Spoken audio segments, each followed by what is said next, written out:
प्रिय दर्शक बंधु आपण मान समस्त को यही नुआ भिडियो स्वागत जनाऊँगी। जय जगन्नाथ।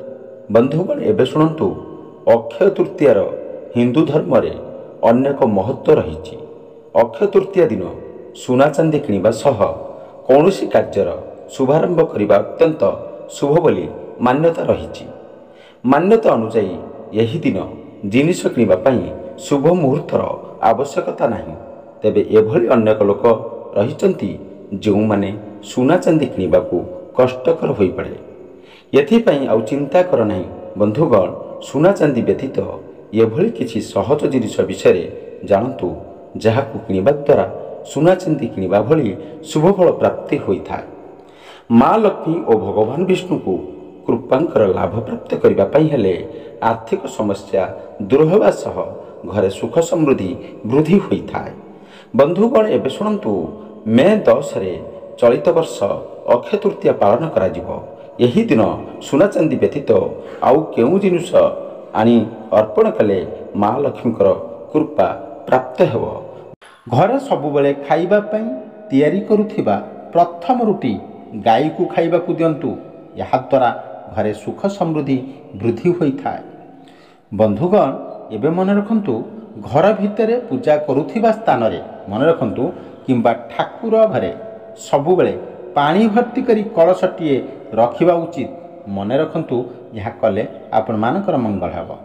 घरे सबुबले सुख शांतिर वातावरण रे रहिबा पई हेले मुख्य द्वार डाहाण पाखरे मन रखंतु स्वस्तिक चिन्हटीए आंकिबा उचित। घरे जदि औषध रखुथांती तेबे उत्तर पूर्व कोण रे रखिबा उचित। यहाँ द्वारा औषधर प्रभाव भल रहिबो। घरर दक्षिण पूर्व कोण को सबुबले कमला रंग किंबा गोलापी रंग करिबा उचित। मन रखंतु यहाँ द्वारा व्यर्थ खर्च कम होता है। घरे केबे भी बुढ़ियाणी बसा हबाकू दियंतु नहीं किंबा धूली हेबाकू दियंतु नहीं। यहाँ द्वारा अशांति वृद्धि होता है। बंधुगण जदि आपण माने ए पर्यंत वीडियो को लाइक करना प्लीज वीडियो को लाइक कर दिंतु। चैनल रे नुआ थिले चैनल को सब्सक्राइब कर दिंतु। एबे शुणु घरे केबे भी सुखी जाइथिबा गछ रखिबा उचित नुहे एवं लगा जाइथिबा गछरे सबुदिन पानी देबा उचित होता है।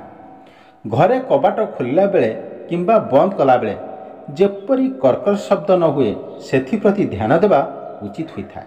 कारण यह द्वारा अशांति सृष्टि मध्य होता है। घरे केबे भी दक्षिण को गोड़ रखी शोइबा उचित नुहे। मन रखंतु यह द्वारा अशांति एवं खराब स्वप्न आसी थाए।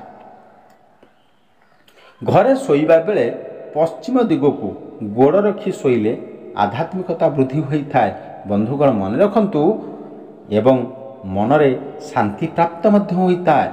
यह कले आपण मानकर बा यह मानिले आपण मानकर सुनिश्चित भाव में मंगल हेबो। घरे केबे भी धूप दीप आरती मुहरे लिभाइबा उचित नुहे। बंधुगण मन रखंतु यह अशुभ होता है। घरे सुख शांति वृद्धि पाई एवं वास्तुदोष दूर करने पाई तुलसी गछ लगाइबा उचित। मन रखंतु एवं प्रत्येक दिन तुलसी गछ मूले पानी देबा उचित होता है। प्रत्येक दिन सकाळु सूर्य को जलदान कले एवं ओम आदित्यं नमः यही मंत्र 9 थर जप करने द्वारा सुख शांति प्राप्त होता है। बंधुगण मन रखंतु ये मंत्र आपण माने निश्चित रूप से यह कले आपण मानकर मंगल हेबो। घरे केबे भी ठाकुर पूजा करा जाइथिबा फूल रखंतु नहीं। यहाकू नदी जल रे प्रवाहित करने उचित। यह द्वारा आपण मानकर मंगल होता है। घरे पानी रे लुण पकाई पोछा मारिबा उचित एवं पूजा स्थल सफा सुतरा रखिले घरे शांति एवं समृद्धि वृद्धि होता है। जदि रोसई घर कला पड़ी जाए मन रखंतु बंधुगण किंबा रोसई घर कांथ फाटी जाए तेबे तुरंत ठीक करदेवा उचित। यह रिपेयरिंग करवा जरूरी होता है। कारण यह अशांति वृद्धि करिथाए। जदि आपण माने रिपेयरिंग न करिवे ताहले अशांति निश्चित रूप से वृद्धि हेबो। घरे धला रंगर गणेश मूर्ति किंबा चित्र रखिले सुख शांति वृद्धि होता है एवं घरर लोकंक मध्य कलह दूर होता है। बंधुगण मन रखंतु प्रत्येक दिन सकाळु घरर मुख्य द्वार किछि क्षीर पानी रे मिसाई छिंचिले ଘରେ ସୁଖ ଶାନ୍ତି ବୃଦ୍ଧି ହୋଇଥାଏ। ଘରେ ରୋଷେଇ କଲାବେଳେ ପ୍ରଥମେ ଗରମ କଢ଼େଇ କିମ୍ବା ହାଣ୍ଡିରେ ପ୍ରଥମେ କିଛି କ୍ଷୀର ଛିଟା ମାରିବା ଉଚିତ ହୋଇଥାଏ। ଏହାଦ୍ୱାରା ରୋଗ ବୈରାଗ କମ୍ ହୋଇଥାଏ। ବନ୍ଧୁଗଣ, ଏବେ ମନେ ରଖନ୍ତୁ, ଘରର ଅଗଣାରେ ଅଁଳା ଗଛ, କଦଳୀ ଗଛ, ଅଶୋକ ଗଛ, ବେଲ ଗଛ ଆଦି ଲଗାଇଲେ ଘରେ ସୁଖ ସମୃଦ୍ଧି ବୃଦ୍ଧି ହୋଇଥାଏ। ଏହିସବୁ ଗଛ ଆପଣମାନେ ଲଗାନ୍ତୁ, ଆପଣ ଘରେ ସୁଖ ସମୃଦ୍ଧିର ବୃଦ୍ଧି ଘଟିବ। ବାଣିଜ୍ୟ ବ୍ୟବସାୟରେ ବୃଦ୍ଧି ଏବଂ ଘରେ ସୁଖ ଶାନ୍ତି ବୃଦ୍ଧି ନିମିତ୍ତ 11ଟି ଅଭିମନ୍ତ୍ରିତ ଗୋମତୀ ଚକ୍ର ଘରେ ରଖିବା ଉଚିତ। ଏହା କଲେ ଆପଣମାନଙ୍କର ବାଣିଜ୍ୟ ବ୍ୟବସାୟ ନିଶ୍ଚିନ୍ତ ରୂପରେ ବୃଦ୍ଧି ଘଟିବ। ପ୍ରତ୍ୟେକ ନବମୀ ତିଥିରେ ମନେ ରଖନ୍ତୁ, ଅଁଳା ଗଛ ପୂଜା କରିବା ଦ୍ୱାରା ଗୃହରେ ସୁଖ ଶାନ୍ତି ଓ ସମୃଦ୍ଧି ବୃଦ୍ଧି ହୋଇଥାଏ। ଘରେ ଶ୍ରୀମଦ୍ ଭାଗବତ ଗୀତାର 15ତମ ଅଧ୍ୟାୟ ପୁରୁଷୋତ୍ତମ ଯୋଗ ନିତ୍ୟ କରିବା ଦ୍ୱାରା ସୁଖ ଶାନ୍ତି ଓ ସମୃଦ୍ଧି ବୃଦ୍ଧି ହୋଇଥାଏ। ବାସ୍ତୁବିଦ୍ୟା ଅନୁସାରେ ଘରର ମୁଖ୍ୟ ଦ୍ୱାରରେ କେବେ ବି ଅଳିଆ ଗଦା କରନ୍ତୁ ନାହିଁ।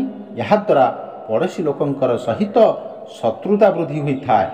ବନ୍ଧୁଗଣ, ମନେ ରଖନ୍ତୁ, এই ଛୋଟ ଛୋଟ ଜିନିଷ ଯଦି ଆପଣମାନେ ମନେ ରଖି ଏହାକୁ ୟୁଟିଲାଇଜେସନ୍ କରିବେ ତାହେଲେ ଆପଣମାନଙ୍କର ନିଶ୍ଚିନ୍ତ ରୂପରେ ମଙ୍ଗଳ ହେବ।